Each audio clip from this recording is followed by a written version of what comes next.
आप लोग अक्सर पूछते रहते हो कि मैम आपने अपना यूजीसी नेट एग्जामिनेशन कैसे क्वालिफाई किया, कैसे आपने अपना जेआरएफ क्वालिफाई किया, कैसे मैनेज किया पेपर 1 एंड पेपर 2 को।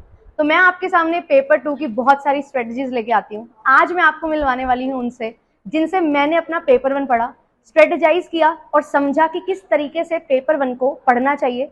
And as you all know मेरा एग्जामिनेशन सेकंड अटेम्प्ट में निकला था, तो किस तरीके से पेपर 1 ने मुझे हेल्प किया सेकंड अटेम्प्ट में कि मैं अपनी चीज़ों को एक अच्छे तरीके से लेके चल सकूं एंड अपना एग्जाम क्वालिफाई कर सकूं। So let's welcome Aditi ma'am, जिन्होंने मुझे हेल्प किया अपना नेट जेआरएफ क्वालिफाई करने में।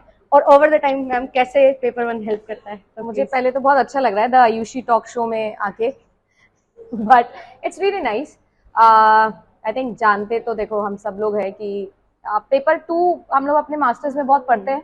यस तो मैम। हम लोग काफी कुछ ऑलरेडी सीख कर आते हैं, थोड़ा बहुत कॉन्फिडेंस भी होता है, भले ही कुछ आता ना हो पेपर 2 के अंदर, मास्टर्स में इतना सीरियसली ना पढ़ा हो, पर फिर भी थोड़ा बहुत कॉन्फिडेंस हमेशा रहता है कि यार ये तो हम कर लेंगे। डर लगता है, बैंड बजती है पेपर 1 में, बिल्कुल जो कि मैम। इनकी भी बजती थी सभी लोगों की बजती थी, इन सब बच्चों की अभी भी बचती है। सारे बच्चों को ऐसा लगता है कि यार पेपर 1 नहीं हो पाएगा, पेपर 1 कैसे पढ़ेंगे। So what I believe is कि what special I think Ayushi did and what special a lot of students should have been in the focus वाला पार्ट में उनको रखना चाहिए is mathematical वाला पोर्शन, बिकॉज उसका मैथ्स हमेशा से ही अच्छा था। तो आई थिंक मैथ्स वाला पोर्शन अगर आपका अच्छा है, डीआई वाला पोर्शन आपका अच्छा है, तो आप अच्छा स्कोर कर लोगे ऑटोमेटिकली पेपर 1 के अंदर। इसके अलावा बहुत सारी ऐसी चीजें होती है जो नहीं होती है, जो आपको नई चीजें पढ़नी रहेगी, चाहे जैसे रिसर्च हो गया, टीचिंग हो गया। आई थिंक कभी हमने पढ़ा नहीं होता है कॉमर्स में, ऑल्दो आप में से बहुत सारे बच्चे रिसर्च थोड़ा बहुत पढ़ते होंगे, बट शायद उस पर्सपेक्टिव से नहीं पढ़ते जैसे से एनटीए पूछता है। उसके बाद में अगर मैं बात करूं तो इट्स ऑल अबाउट 7:3। हमने तो 7:3 ही किया था कि 7 बहुत अच्छे से करनी है यूनिट, और 3 यूनिट ऐसी है जो आप थोड़ी ऊपर ऊपर से भी कर सकते हैं। सो ऑल इन ऑल अगर मैं बात करूं तो मैथमेटिकल वाले पोर्शन को थोड़ा ध्यान देना जो कि बहुत जरूरी है। कॉमर्स पे तो मैं स्पेशली ये बोल सकती हूँ क्योंकि कॉमर्स के बच्चों का यूजुअली अच्छा होना चाहिए। यस मैम, बिल्कुल। मैथ्स और डीआई में जैसे आप बोलते थे ना कि बाकी सभी सब्जेक्ट्स में तो शायद सही हो सकता है, गलत हो सकता है, मैथ्स में अगर आपका आंसर आ गया वो 100% सही होगा। सही होगा, तो इसी चीज का बेनिफिट लिया मैंने और उसी ने हेल्प किया मुझे। यस आई थिंक, और इसके क्वेश्चन भी काफी सही। 220 स्कोर लेके आना वाज नॉट इजी, तो आई थिंक बहुत सारा जाता है उसमें कैलकुलेशन, और वो कैलकुलेशन में अच्छी भी है।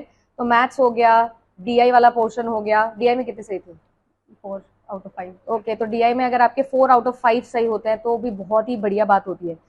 इस बारी जो डीआई है वो क्या बीच में मिसिंग वाले भी आने लग गए थे, ये सब आने लग गए थे, बट अभी पिछली बार तो फिर भी थोड़ा डिसेंट आया है। हाँ, इनकम एक्सपेंडिचर बेस्ड नॉर्मल रहे हैं, बट यस कैलकुलेशन काफी काफी अच्छी आती है। हमारा गेम जो है ना वो होता है अप्रोक्सीमेशन का। अगर आपने अप्रोक्सीमेशन टेक्निक सीख ली तो बड़ा काम करेगा आई थिंक। और वो ओरिजिनल वैल्यू वाला अकॉर्डिंग आस्किंग फॉर्मूला जो है आपने सिखाया था वो बहुत वर्क करता है। गिवन वैल्यू डालो और अकॉर्डिंग वैल्यू के अकॉर्डिंग अपना आंसर आ जाता है, yes. पूछा जाता है। और दूसरा वो एमडीएच अंकल भी बहुत जरूरी है। एमडीएच अंकल के बारे में आप जरूर याद रखिए। कुछ ऐसी चीजें होती है ना जो अगर आपने एक बार सीख ली, आपको एक बार देखने की जरूरत होती है, और उसको आप 4-5 क्वेश्चन उसके प्रैक्टिस लगाओगे ना तो वो डन हो जाएगा।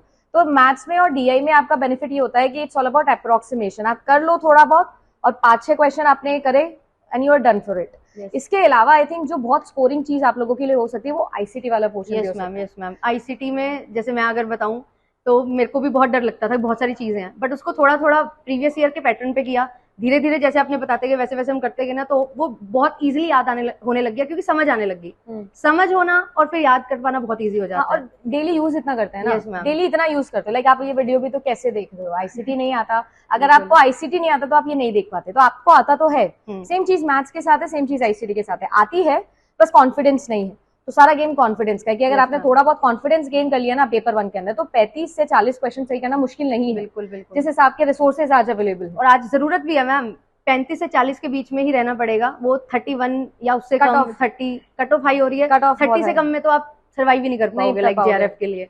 नेट हो जाएगा पेपर 2 से, पेपर 2 में भी 70+ और पेपर 1 में भी 35 to 40 की रेंज आपको लेके चलनी ही पड़ेगी। और कॉमर्स की कट ऑफ बहुत जाती है हाई। इस बार तो बहुत ही ज्यादा कट ऑफ गई थी, इस बार हाई गई थी, और धीरे धीरे कट ऑफ जो है वो बढ़ेगी because availability of the resources इतने ज्यादा हो गए, अवेयरनेस बहुत ज्यादा हो गई है, और एरा गैरा नत्थु गैरा सभी चल रहे हैं अभी, तो सभी पढ़ेंगे तो बहुत सारी चीजें हो जाएगी। बट मुझे ऐसा लगता है प्रोफिशिएंसी मैटर्स। बिल्कुल। और एक चीज मैं बोलती हूँ, follow the relevant note the rumour.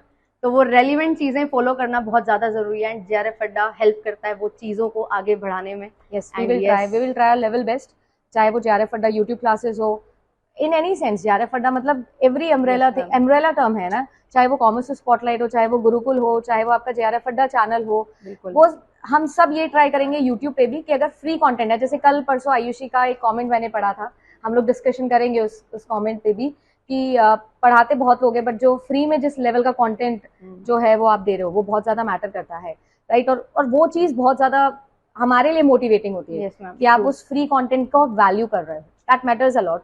सो वो हो गया, या जेआरएफ अड्डा प्रीमियम हो गया इन दैट केस, राइट। तो जेआरएफ अड्डा प्रीमियम पे भी तो हमने तो जान ही लगा रखी है, इस Yes, बार तो ma'am. मैथ्स की बल्कि डबल क्लासेस लगी है, बिल्कुल। डबल टीचर्स के साथ मतलब में। मैंने ऐसा कभी सोचा नहीं था कि कभी ऐसा भी होगा, लाइक बच्चे बोल रहे हैं मैम हमें ये प्रॉब्लम है, और उनके लिए प्रॉपर एक टीचर लगाए जा रहे हैं जो उनको हेल्प करवाए उस चीज के लिए और प्रैक्टिस करवाए। ये चीज जेआरएफ अड्डा पे पॉसिबल हो पा रही है, and I am blessed enough कि मुझे वो चीज का पार्ट बनने का मौका मिला। एंड ऐसे ही ये चेन को कंटिन्यू करते रहेंगे, एंड यस आपके लिए ऐसी बेहतरीन कंटेंट जो है वो आता रहेगा। Thank you Aditi ma'am for joining us. Thank you. I talk with Ayushi ma'am. If you want more such episodes, Yes. please write in the comment section. हम full आएंगे, सस्ते बिल्कुल। बजट के साथ ही आ जाएंगे, पर आ जाएंगे। क्योंकि ऑनेस्टी से जो है ना बस Yes. डिलीवर करना है जो है, और कुछ भी नहीं है, जो चलिए। आता है बस वो बताना है। Thank you so much and subscribe to the channel, और ऐसे ही बस कमेंट सेक्शन में अपने सवाल लिखते रहना। Stay tuned. Bye bye.